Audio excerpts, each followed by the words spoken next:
نحمده ونصلي على رسوله الكريم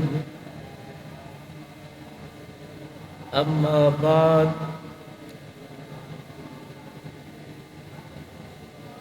تفسیر سے پہلے کچھ تفسیری اصطلاحات جو ہم بیان کر دیتے ہیں، جن میں جب ہم صورت بیان کریں گے تو ہر صورت سے پہلے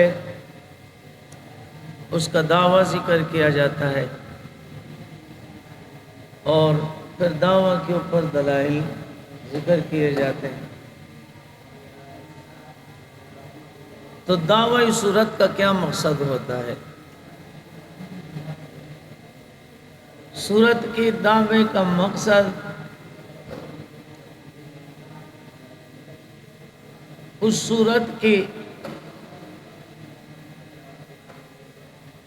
وہ مرکزی مضمون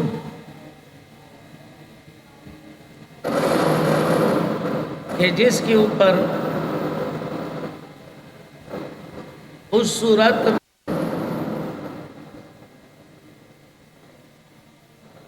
احوال مرتب کیے جائیں گے اور اس کی مثال بعین ہی اسی طرح ہے جس طرح کہ ہم علوم میں یہ پڑھتے ہیں کہ یہ فن کا یا علم کا موضوع ہے، جس کے لیے کہا جاتا ہے نا موضوع کل علم ما يبحث فيه عن عوارضه الذاتیہ، کہ ہر علم کا اور فن کا جو موضوع ہوتا ہے اس علم میں اسی موضوع کی احوال بیان کیے جاتے ہیں اور اس کی موضوع کے ارد گرد یہ سارے احوال گھومتے رہتے ہیں، جس کا ظاہری مطلب یہی ہوا کرتا ہے کہ اس موضوع کو مرکزی حیثیت حاصل ہوتی ہے کہ جو تمام مضامین کے اندر پھیلا ہوا ہوتا ہے۔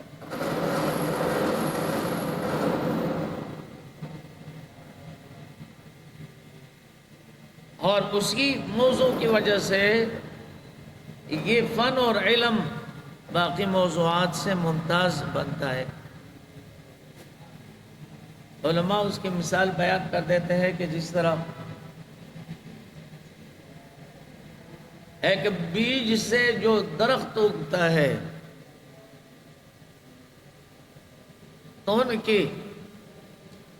جڑ اور تنے اور شاخوں کا اور پتوں کا سب کچھ کا دار مدار اسی پر ہوتا ہے اور اس بیج کا پورے درخت میں وہ اثر ہوتا ہے۔ یہی وجہ ہے کہ یہ درخت دوسرے درختوں سے ممتاز ہے کہ اس بیج سے دوسرے درخت والے شاخیں تنہ پیدا نہیں ہوتی، اس کا الگ اپنے تنہ ہے، شاخیں ہیں، اور اس کا الگ یہ اثر بیجوں کا ہے۔ یہاں گند ہے اس سے مکئی کا درخت پیدا نہیں ہوتا۔ تو جس طرح پورے درخت کی شاخوں میں، تنے میں، پتوں میں بیج کا اثر ہوتا ہے اور اثر کو نمایاں کر دیتا ہے، اسی طرح مقصد ان موضوعات کا ہے کے طور پر جہاں موضوع وہ توحید الہی ہے، جیسے کہ یہ پورے قرآن کا یہی موضوع ہے اور آگے ہم بیان کریں گے انشاءاللہ۔ تو اب جتنے بھی مضامین اس صورت کی بیان کیے جاتے ہیں وہ اسی مسئلے کی اتباع میں بیان کیے جائیں گے، جن کا وہ پورے اس سورت کے اسی دعویٰ کو ایک نمایاں اور مرکزی حیثیت حاصل ہوگی کہ پورے مضامین اس کتابیں کیے جاتے. تو یہ دعویٰ ہے صورت جو مقصود بالاثبات ہوا کرتا ہے، جو دلائل سے ثابت کیا جاتا ہے. اگرچہ عام علوم کے موضوع میں اور اس میں یہ فرق ہے کہ عام علوم کے موضوع متعین ہوا کرتا ہے اور خود موضوع سے بحث نہیں کی جاتی. ہاں ان کے لیے احوال ثابت کیے جاتے ہیں. اور یہاں یہ دعویٰ موضوع مرکزی حیثیت تو رکھتا ہے لیکن مقصود بالاثبات ہوا کرتا ہے، دلائل سے اس کو ثابت کیا جاتا ہے. تو ایک اصطلاح وہ موضوع کی ہے جو تمام صورت کے لیے بمنزلہ محور کے ہوا کرتا ہے، اور دوسری اصطلاح دلیل کی ہے جس سے اس دعویٰ کو ثابت کیا جاتا ہے.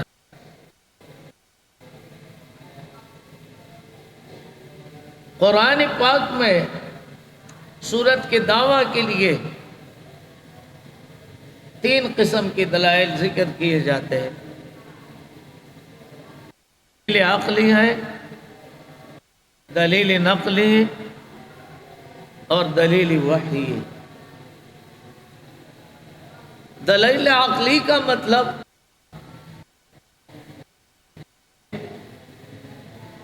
سلیم والے کو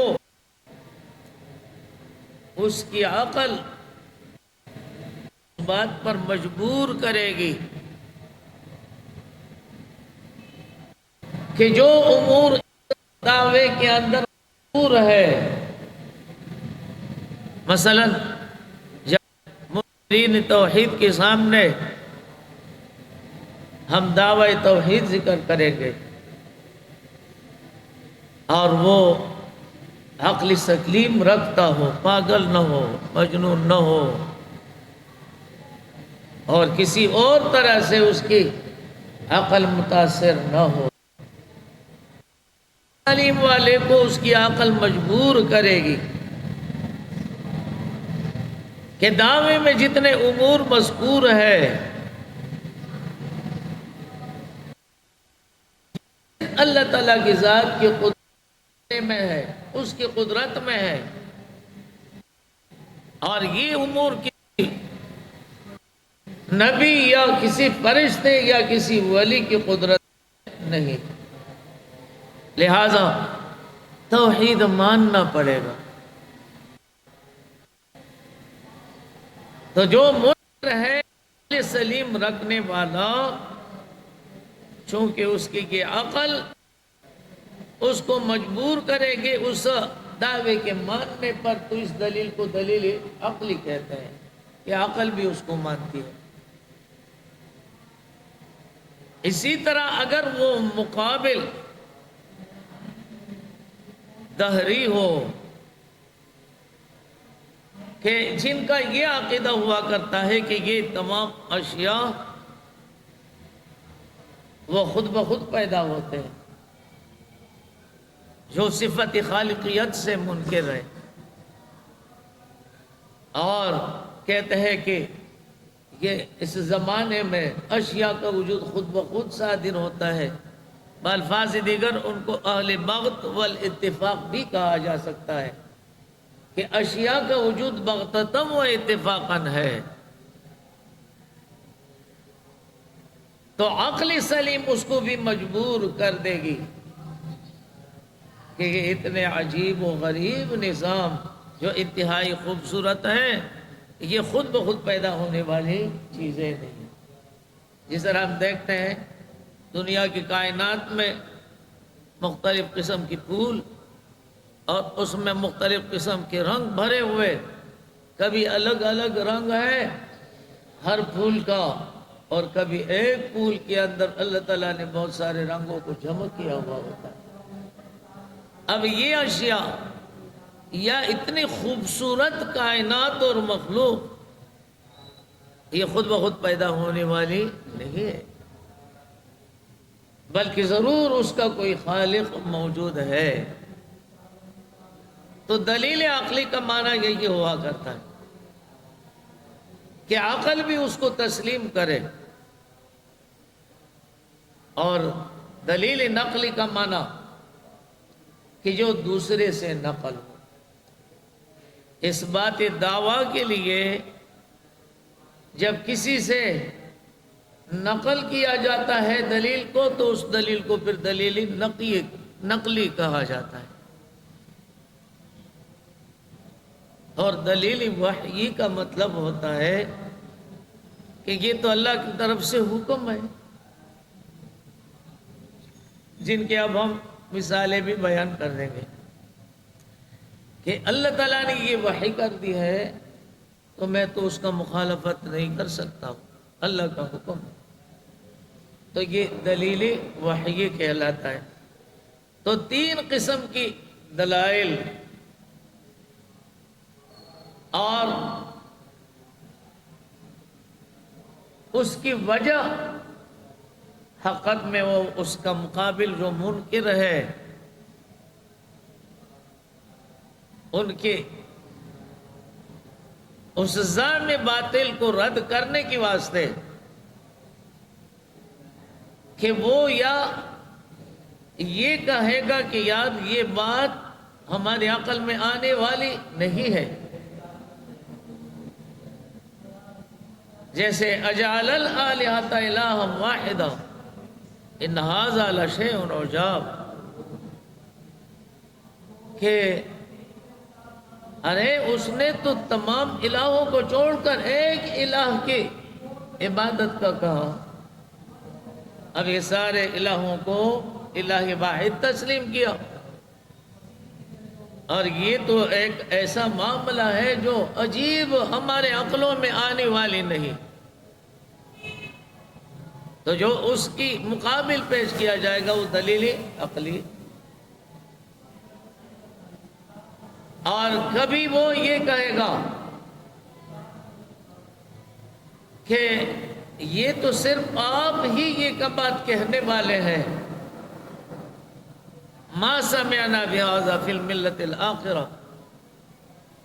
اور بھی بہت سارے امتیں گزری ہیں لیکن ہم نے تو یہ بات کسی اور سے سنی نہیں ہے۔ تو پھر ان کے لیے دوسروں سے نقل کرنا پڑتا ہے کہ دیکھو یہ صرف میں اس میں منفرد نہیں، متفرد نہیں، اکیلا نہیں، بلکہ یہ بات تو تمام انبیاء سے نقل ہے اور ان کے علاوہ دوسروں سے بھی نقل ہے، جس کے لیے پھر ہم ان کے ساتھ قسمیں بیان کر دیتے ہیں۔ اور یا یہ کہ وہ یہ کہے گا کہ مسائل تو اور بھی بہت سارے، تو تم نے صرف اسی مسئلہ توحید کو لیا ہوا ہے، باقی مسائل بیان نہیں کرتے ہو، تو بھائی اس کو چھوڑ دو، کسی اور مسئلہ کو بیان کرو کہ جس سے آپس میں اتفاق ہو، نفرت نہ پھیلے، اور جس مسئلے پر دوسروں لوگوں کی ہمارے ساتھ اختلاف ہو تو اس کو آپ خواہ مخواہ کیوں ذکر کرتے ہو؟ تو اس کے لیے پھر دلیل وحی کہ یار یہ تو اللہ کی طرف سے حکم ہے، اور میں اللہ تعالیٰ کے حکم ماننے کے لیے میں اب چھوڑ نہیں سکتا اس بات کو، اللہ کے حکم کی خلاف ورزی کر نہیں سکتا، اللہ کا حکم ہے تو ہم اس کو تسلیم ہی کرتے ہیں اور اسی کو بیان کریں گے جس کا اللہ تعالیٰ نے ہمیں حکم دیا۔ گویا کہ یہ ان ادلہ کے لیے وجہ حصر ہوا کہ وجہ الحصر فی الادلۃ الثلاثہ یہ ہوا کہ جو منکر حکم ہے وہ اس تین قسم کی بہانے کر سکتے ہیں کہ یا یہ عقل میں آنے والی نہیں، اور یا اس بات کو صرف اکیلے آپ ہی کہہ رہے ہو، اور یا یہ کہ اس بات سے فساد اور فتنہ بنتا ہے لہذا ان کو چھوڑ دینا۔ تو پہلے بات کے لیے دلیل عقلی کہ عقل میں تو آنے والی ہے، اور جو چیز آپ دلائل عقلیہ بیان کر دیتے ہیں یہ سب عقل سلیم ماننے کو تسلیم اور تیار ہے، اور میں متفرد نہیں۔ دیکھو نا، یہ تو بہت سارے انبیاء سے بھی منقول ہے، اور ان کے علاوہ بلکہ قسم بھی ان کو سمجھتا ہے، کیونکہ دلیل عقلی کی پھر دو قسم ہے، ایک عقلی محض ہے اور ایک عقلی علی سبیل الاعتراف من الخصم۔ دلیل عقلی محض کہ جن میں عمومی بات کہی گئی ہو، اور جہاں علی سبیل الاعتراف من الخصم، ہاں اس پر تو آپ نے خود بھی اعتراف کیا ہوا ہے، تو پھر ان کے اعترافات ذکر کر دیتے ہیں۔ اب دلیل عقلی